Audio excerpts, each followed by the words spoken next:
Assalamualaikum warahmatullahi wabarakatuh.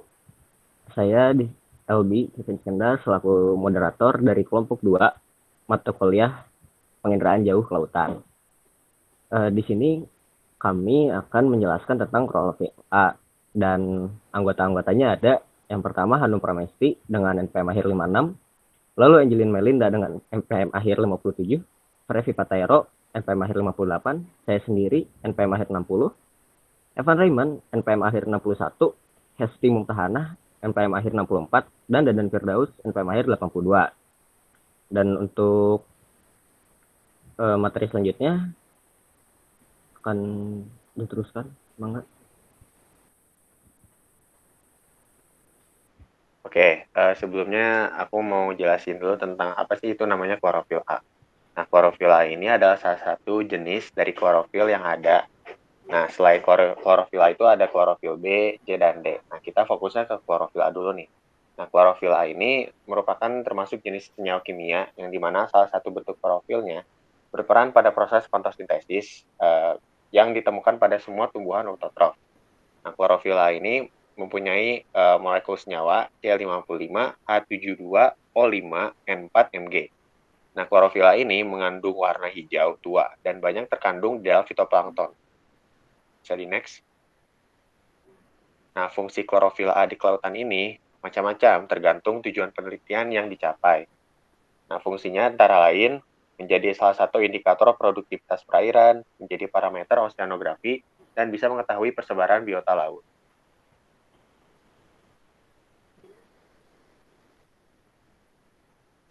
Selanjutnya saya akan menjelaskan perhitungan kadar klorofil A.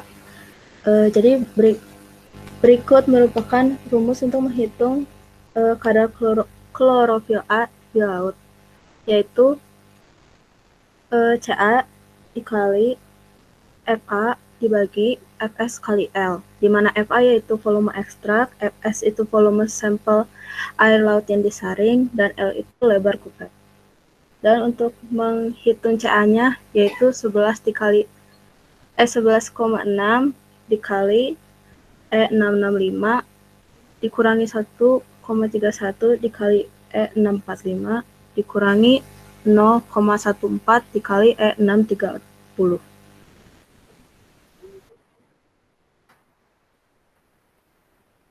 Baik, selanjutnya saya akan menjelaskan mengenai ERDAP. Jadi apa sih ERDAP itu? Yaitu ERDAP merupakan salah satu server data dari NOAA yang bisa memberikan kemudahan dan cara sederhana bagi penggunanya untuk mendownload atau mengunduh set kumpulan data ilmiah. Nah, khususnya itu tapi data-data oceanografi atau data-data kelautan dalam data grid ataupun data tabulasi dengan format file yang umum digunakan. Serta bisa juga untuk membuat grafik dan juga peta. Kemudian seperti yang telah dijelaskan sebelumnya juga, bahwa di radar itu kita bisa memperoleh data-data oceanografi seperti suhu atau sea surface temperature atau SST, kemudian tinggi muka air laut, SSH, salinitas, data arus, data angin, kecepatan, dan lain-lain, dan juga data klorofil A. Data di radar ini sebagian besar itu merupakan data satelit dan data pelampung atau data buoys, serta ada pula data dari hasil pemodelan. Untuk website sendiri bisa dilihat pada share screen di sini. Kemudian ketika kita membuka website tadi, nah ini tampilan-tampilan yang bakal muncul nih, yang bakal muncul di komputer kalian. Jadi tampilan awal itu akan seperti ini, bisa dilihat. Kemudian nanti di bagian search for datasets by protocol ada 4 pilihan tuh. Dan ini merupakan pilihan-pilihan set data berdasarkan protokol yang diberikan, di mana protokol ini merupakan standar yang menentukan bagaimana untuk merequest data. Nah, dan biasanya itu yang sering dipakai itu yang grade up dataset, seperti itu. Mungkin bisa dilanjutkan lagi. Selanjutnya ada Ocean Data View atau ODV, merupakan software yang menyediakan dengan mudah untuk digunakan sebagai penggabungan semua data yang telah tersedia menjadi dataset yang terintegrasi dan akan ditampilkan menjadi hasil eksplorasi dari oceanografi serta tampilan georeferensi. Nah, ODV ini dibuat oleh R. Schlizer.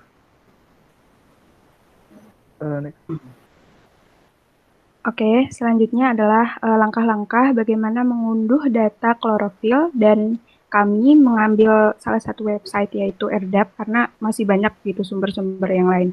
Next. Untuk yang pertama, kita bisa search AirDAP di Google atau bisa langsung kunjungi link yang tertera. Kemudian, selanjutnya, nah, ketika diklik maka akan muncul homepage dari AirDAP ini. Yang pertama, kita itu bisa dari sini bisa didapat ya informasi dari AirDAP sendiri. Nah, untuk langsung mencari datanya, kita tinggal ketik kata kunci dari data yang ingin dicari. Kalau kita adalah klorofil, maka akan diklik di sini. Kemudian klik search selanjutnya. Nah, ini merupakan database yang dihasilkan dari hasil search kita. Banyak banget jenis-jenisnya, banyak sesuai dengan kebutuhan masing-masing. Kita bisa pilih salah satu sesuai dengan kebutuhan kita, yaitu data klorofil bulanan dari Novavirus, di mana dia itu merupakan data global karena ada wilayah Indonesianya. Next.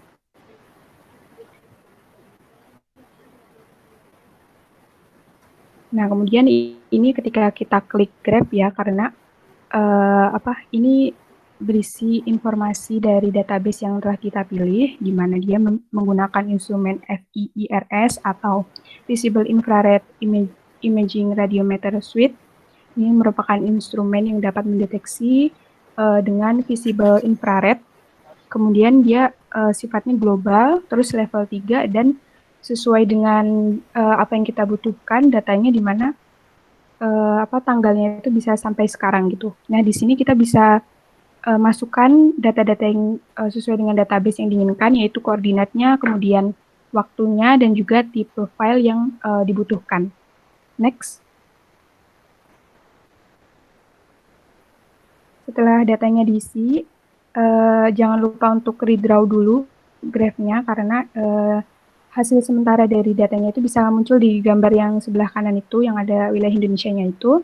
Nah, setelah pas nih, udah sesuai waktunya, koordinat, dan file type-nya, kita bisa download data untuk selanjutnya bisa diolah menggunakan software. Oke, selanjutnya di sini saya akan menjelaskan mengenai langkah-langkah pengolahan data klorofil yang sudah diunduh sebelumnya di AirDAP menggunakan software ODV. Boleh dilanjutkan?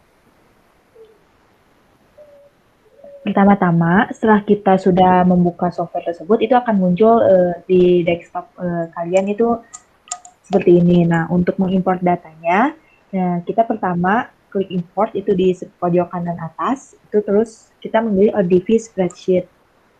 Nah, habis dari ODV spreadsheet itu, kita memilih file yang sudah diunduh sebelumnya. Jika sudah, diklik open, lalu akan kita cocokkan semua parameter data yang ada. Terus jangan lupa saat di collection properties kita mengubah data field menjadi ocean, data type menjadi profile, sedangkan primary variable-nya tetap menjadi altitude. Nah, setelah dicocokkan semua variabel dan parameternya, kita tunggu prosesan datanya. Karena kebetulan data kita tuh mengambil data di seluruh Indonesia itu membutuhkan waktu yang cukup lama juga. Nah, setelah udah itu nanti kita yang di warna merah itu merupakan data yang sedang diproses. Dan bila sudah, nanti warna merah itu akan berubah menjadi warna biru. Setelah itu kita di zoom, diperdekat, nanti bisa contohnya itu dilihat yang gambar yang kedua yang sebelah kanan itu yang sudah kita perbesar. Boleh dilanjutkan. Nah, selanjutnya kita itu akan memvisualisasikan data klorofil yang udah kita punya. Pertama, kita mengklik kanan, itu klik kanannya di layar yang warna putih, jangan di kolom yang warna birunya.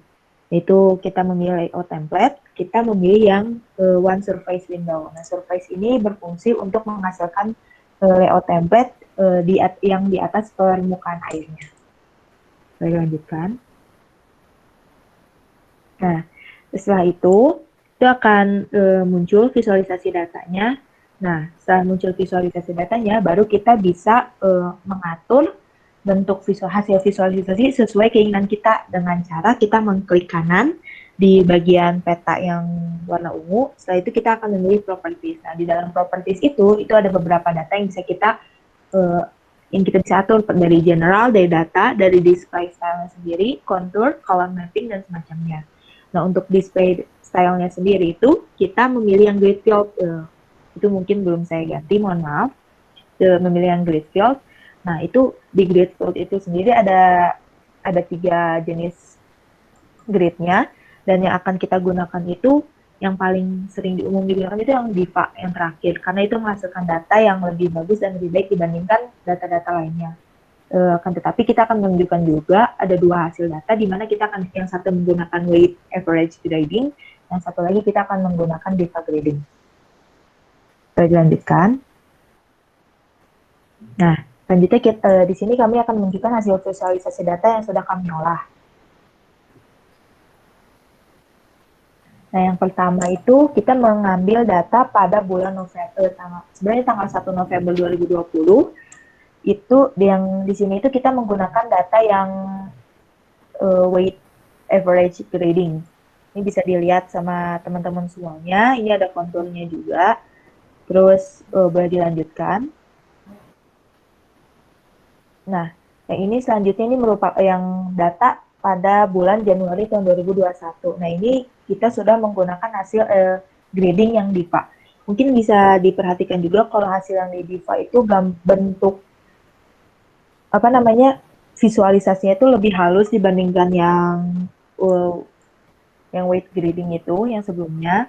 Terus untuk lupa, maaf namanya. Hasilnya itu jadi ya lebih halus, terus juga lebih lebar. Jadi jika ada data yang kosong itu biasanya kalau pakai DIVA itu kayak lebih kecangkup gitu dibandingkan dibandingkan dengan 2 data lainnya. Kayak gitu, boleh dilanjutkan juga. Nah, yang terakhir itu ini kita hasil data pada bulan Maret 2021. Itu mungkin bisa teman-teman juga bisa lihat juga perbedaan banyaknya klorofil dari bulan November hingga bulan Maret itu. Mungkin waktu pada bulan November itu kita lebih banyak yang warna ungu itu di kisaran 0 sampai 0,1, sedangkan kalau saat udah bulan Maret itu banyaknya dari sekitar antara 0,1 sampai 0,2 kayak gitu sih. Jadi dengan menggunakan ODV ini kita bisa melihat visualisasi klorofil yang berada di permukaan laut kayak gitu.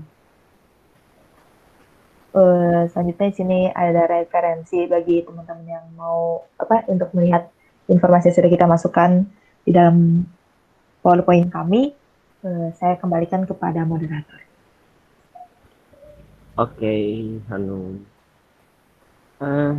Sekian pemaparan materi dari kami. Tadi sudah dijelaskan baik itu pengertian, fungsi, dan juga cara menghitung kadar klorofil A. Lalu ada deskripsi singkat juga mengenai ERDGAP dan juga ODV. Lalu ada langkah pengunduhan data klorofil di ERDGAP dan juga langkah pengolahan data klorofil di ODV. Dan di bagian akhir tadi ada hasil visualisasi data baik menggunakan weight average grading maupun DIVA grading, yang apabila dilihat tidak begitu banyak perbedaan, namun baik dari ketelitian dan kerapihannya pun lebih baik di DIVA. Dan sekian dari kelompok kami. Mohon maaf apabila ada kesalahan. Wassalamualaikum warahmatullahi wabarakatuh. Salam sejahtera untuk kita semua.